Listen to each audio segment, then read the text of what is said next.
सालों में ये 60 से ज्यादा अलग अलग परीक्षाओं के पेपर बिहार में लीक हुए हैं। पिछली बार बीपीएससी के प्रश्न पत्र लीक होने के बाद जिस व्यक्ति को सरकार ने ये कहा कि ये दोषी है, जिसको पकड़ा गया, उसी आदमी का पिक्चर सरकार के बड़े मंत्रियों के साथ 2 दिन के बाद आप ही लोगों ने छापा है। शिक्षा मंत्री या पूर्व शिक्षा मंत्री प्रश्न पत्र लीक करने वाले के साथ बैठकर और उसकी साठगांठ और उसकी फोटो छपेगी तो प्रश्न पत्र लीक नहीं होगा तो क्या होगा। नमस्कार, लाइव सिटीज में आपका स्वागत है। मैं हूं आपके साथ प्रीति झा।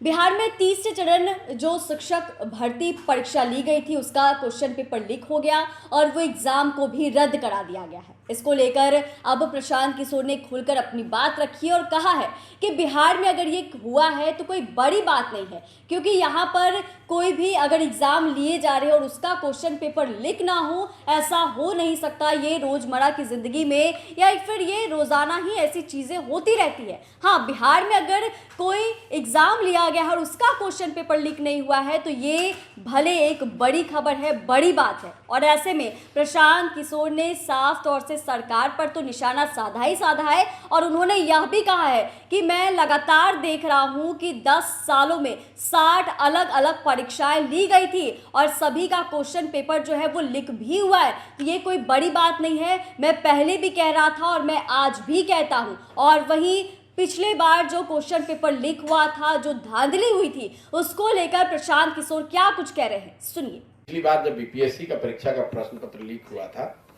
तो लोगों ने मुझसे कहा कि आप टिप्पणी कीजिए, बच्चों ने भी आकर कहा कि आप ट्वीट कीजिए। तो मैंने उस समय भी कहा था और अभी का जो परीक्षा पत्र लीक हुआ उस पर फिर वही कह रहा हूं कि भाई ये रोजमर्रा की घटना बन गई है।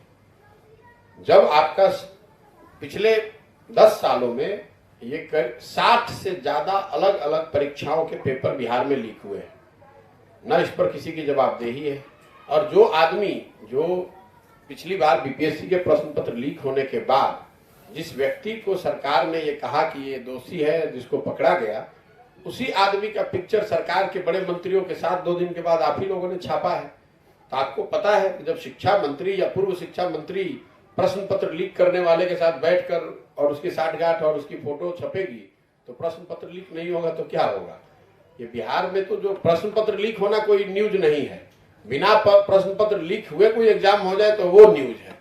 तो आपने सुना कि प्रशांत किशोर क्या कुछ कह रहे थे। हालांकि पहली बार भी जब बीपीएससी 67वीं एग्जाम लिए गए थे तो उसका भी क्वेश्चन पेपर लीक हो गया था और इस मामले को लेकर भी प्रशांत किशोर ने कहा है कि इसको लेकर जिसे सरकार ने दोषी ठहराया है वो यहाँ के शिक्षा मंत्री, पूर्व शिक्षा मंत्री के साथ बड़े बड़े फोटो खिंचवा रहे हैं। ऐसे में आप समझ सकते हैं कि जो इस पूरे प्रकरण का या फिर जो इस पूरे घटना का खुद ही दोषी है वो अगर शिक्षा मंत्री के साथ या सरकार के जो लोग हैं उनके साथ फोटो खिंचवाएंगे तो बिहार में इस तरीके से क्वेश्चन पेपर लीक होना कोई बड़ी बात नहीं है। और वहीं प्रशांत किशोर साफ साफ कहते हुए नजर आ रहे हैं कि आप खुद ही समझिए कि ये तो रोजाना की जिंदगी में शामिल हो गई है चीजें। यहाँ पर कोई भी एग्जाम होता है तो ये कोई बड़ी बात नहीं है कि यहाँ पर क्वेश्चन पेपर लीक ना हो। हाँ, क्वेश्चन पेपर लीक नहीं होना ये एक जरूर बड़ी बात हो सकती है। चैनल को सब्सक्राइब करें, फेसबुक पेज को लाइक करें। धन्यवाद।